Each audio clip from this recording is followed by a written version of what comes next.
नमस्कार।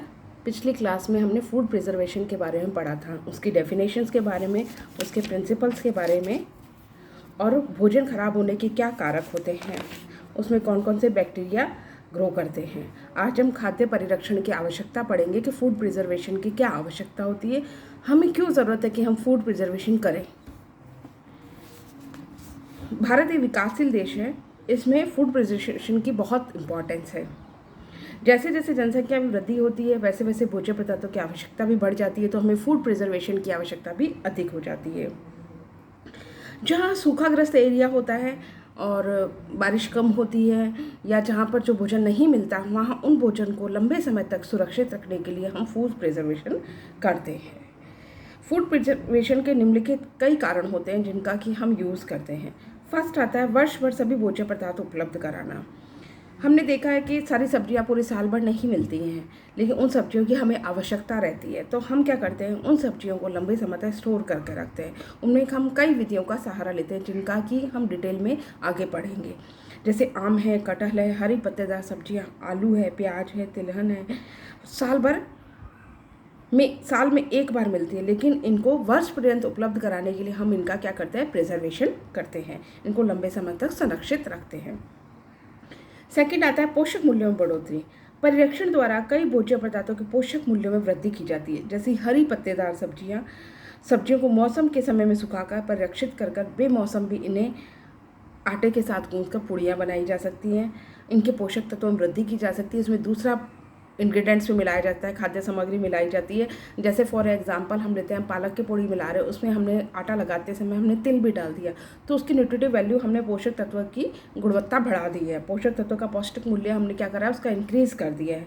तो इस तरह हम क्या करते हैं, लंबे समय तक भोज्य पदार्थ को सुरक्षित रखते हैं। सेकेंड आता है दैनिक आहार में विविधता लगाना। परिरक्षित भोज्य पदार्थों का उपयोग करने के लिए दैनिक आहार में विविधता ला सकते हैं। जो भोज्य पदार्थ नहीं मिलता उन्हें लंबे समय तक हम स्टोर कर रख सकते हैं। जैसे कई बार क्या होता है, अचार, चटनी आदि हम सीज़न होता है तब डालते हैं, लेकिन इसका उपयोग हम साल भर करते हैं। उदाहरण के तौर पर जैसे हम फूल गोभी है, कटहल है, मेथी, इनको लंबे समय तक उपलब्ध करवा सकते हैं। नेक्स्ट आता है भोज्य पदार्थ को नष्ट होने से बचाना। हम ऐसे खाली भोज्य पदार्थों को लंबे समय तक सुरक्षित नहीं रख सकते, लेकिन लंबे समय तक भोज्य पदार्थ को सुरक्षित रखने के लिए हम उसमें कुछ प्रिजर्वेटिव्स मिलाते हैं, जिसके कारण उन भोज्य पदार्थों को हम लंबे समय तक सड़ने गलाने से बचा सकते हैं और लंबे समय तक सुरक्षित रख सकते हैं। नेक्स्ट है आर्थिक बचत। बिल्कुल स्वाभाविक है कि आर्थिक बचत कैसे होती है। आर्थिक बचत जब भोजन सस्ता होता है, जब सीज़न होता है उसका, तब भोजन सस्ता होता है तो हम इसको स्टोर कर लेते हैं, लंबे समय तक सुरक्षित रख सकते हैं। बाज़ार में जाकर सब्जी खरीदने की आवश्यकता हमें नहीं पड़ती, जिसके कारण क्या करते हैं, हम उन सब्जियों का उपयोग कर सकते हैं। फॉर एग्जांपल हम लेते हैं जैसे फली, एक बार की फली खरीफ की फसल है, लेकिन फलियाँ जब आती है तब हम उनको छुपा लेते हैं, जैसे काचरी है, फली है, इनको फिर नेक्स्ट जब इनकी ज़रूरत, जब ये नहीं मिलती हमको और सब्जियाँ कम आ रही होती मार्केट में, तब उनका यूज़ कर हम घर में काम में ले सकते हैं। पोषण स्तर में सुधार लाना। धात्री माताएं, गर्भवती माताएं, 0 से 5 ईयर्स के बच्चे कुपोषण के शिकार अधिक होते हैं। उन्हें विटामिन, प्रोटीन, कार्बोहाइड्रेट की युक्त पोषाहार देने की ज़रूरत पड़ती है, तो उन्हें परिरक्षित भोज्य पदार्थ दिया जाता है, जैसे दूध का पाउडर, मछली का पाउडर, अंडे का पाउडर, सूखे मांस का कीमा, भुना चना, मूंगफली आदि का उपयोग भी हम कर सकते हैं। नेक्स्ट पॉइंट आता है हमारे आपातकालिक की स्थिति में। जब अकाल आई हुई होती है, बाढ़ आई हुई होती है, तूफानी चक्रवात, भूकंप वगैरह होता है, तब हमें भोज्य पदार्थ नहीं मिल पाता, तो हवाई सर्वे के द्वारा हम जहाँ पर जो चीज़ें उपलब्ध नहीं होती वहाँ पर भोज्य पदार्थ को टिफ़िन्स में पैक कर उनकी पैकिंग कर हम उन लोगों तक पहुँचाते हैं जहाँ भोजन नहीं मिल पाता है।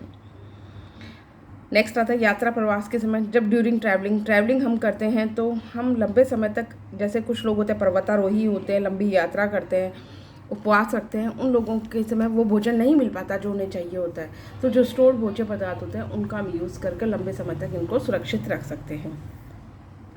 नेक्स्ट आता है भोज्य पदार्थ को सभी लोगों तक पहुंचाना। बिल्कुल, परिरक्षित भोज्य पदार्थों को एक स्थान से दूसरे स्थान तक सुगमतापूर्वक भेजा जा सकता है। भेजते समय इन्हें सड़ने गलने की संभावना नगण्य होती है, क्योंकि इनको प्रिजर्व किया हुआ होता है। साथ ही परिरक्षित भोज्य पदार्थ कम स्थान घेरते हैं क्योंकि सिकुड़ जाते हैं। कश्मीर में सेब की पैदावार, बिहार में लीची की खेती अधिक होती है, तो एक जगह से दूसरी जगह पहुंचाकर हम भोजन को सड़ने गलने से बचाने के लिए हम इनको प्रिजर्व कर देते हैं। नेक्स्ट आता है रोजगार के अवसर। खाद्य परिरक्षण हेतु कई फैक्ट्रियां, संस्थाएं, उद्योग आदि चलाए जा रहे हैं जो लोगों को तकनीकी ज्ञान तथा प्रशिक्षण देते हैं। इससे लोगों को रोजगार के अवसर प्रदान होते हैं। प्रशिक्षण प्राप्त करने के उपरांत प्रशिक्षित व्यक्ति खुद का खाद्य परिरक्षण संबंधी व्यवसाय अपनाकर धन कमा सकता है और फैक्ट्री, उद्योग व स्वयंसेवी संस्था द्वारा खोलकर एक दूसरे को भी रोजगार दे सकता है। नेक्स्ट आता है भोजन को रुचिकर स्वादिष्ट बनाना। परिरक्षित भोज्य पदार्थ को देखकर भूख बढ़ जाती है, मुंह में पानी आने लगता है, आमाशय रस का श्रावण तीव्र हो जाता है, विशेषकर बच्चे, जैसे जैम, जेली, अचार, चटनी आदि। विलासिता के उपयोग में के लिए लग्जरी रूप में इन फॉर्म ऑफ लग्जरी परिरक्षित भोज्य पदार्थ विलासिता के रूप में प्रयोग किए जाते हैं, जैसे जैम, जेली, स्क्वैश, शरबत, मार्मलेड आदि। धनी लोग इन लोगों का, ये महंगे होते हुए भी धनी लोग इन लोगों का उपयोग करते हैं और उच्च स्तरीय लोग भी कभी कभी इन लोगों का, उच्च मध्यम वर्गीय परिवार भी कभी कभी इन चीज़ों का उपयोग कर अपना जीवन यापन करता है या अपने शौक को पूरा करता है। समय, धन व शक्ति की बचत। भोजन को क्रय करने हेतु व्यक्ति को बाजार जाना पड़ता है, दुकान से सामग्री क्रय करनी पड़ती है। यदि दुकान में भीड़ भाड़ है तो अपनी बारी का इंतजार भी करना पड़ता है। इस कारणों से ऊर्जा की अधिक व्यय होती है। कई बार बाजार घर से काफ़ी दूर होते हैं, ऑटो रिक्शा, टैक्सी करके जाना पड़ता है, जिससे पैसा भी खर्च होता है और मौसम कई बार ख़राब हो जाता है तो तकलीफ का अनुभव होता है। ऐसे में गेहूं की फसल के ऐसे में क्या होता है कि हम स्टोर भोज्य पदार्थ होते हैं, जैसे हम घर में गेहूं खरीद कर रख लेते हैं तो लंबे समय तक उसका उपयोग कर सकते हैं और वह सस्ता भी पड़ता है और उससे कई वैरायटी भी बन जाती है। जैसे रोटी है, रोटी से हम दूसरी पराठा भी बना सकते हैं, उसमें वेजिटेबल्स भर के उनका स्टफ्ड पराठा भी बन सकते हैं। तो परिवार के सदस्यों के लिए क्या होता है, वैरायटी ऑफ फूड हो जाता है एक। नेक्स्ट आता है हमारा खाद्य परिरक्षण की विधियाँ। खाद्य परिरक्षण के मेथड्स होते हैं, मतलब हम कैसे इनको सुरक्षित रखते हैं लंबे समय तक, कौन कौन से मेथड्स यूज करते हैं। इसके 4 मेथड्स होते हैं। पहला आता है अरोगाणुकता विधि, सेकंड है भौतिक विधियाँ, थर्ड है रासायनिक विधियाँ और खमीरीकरण की विधियाँ। आज हम सिर्फ अरोगाणुकता विधि का उपयोग करेंगे, नेक्स्ट हम दूसरी क्लास में पढ़ेंगे। सबसे पहले हम लेते हैं अरोगाणुकता विधि। अरोगाणुकता विधि खाद्य पदार्थ को लंबी अवधि तक संग्रह करके रखना आवश्यक होता है ताकि आवश्यकता पड़ने पर भविष्य में इसका उपयोग किया जा सके।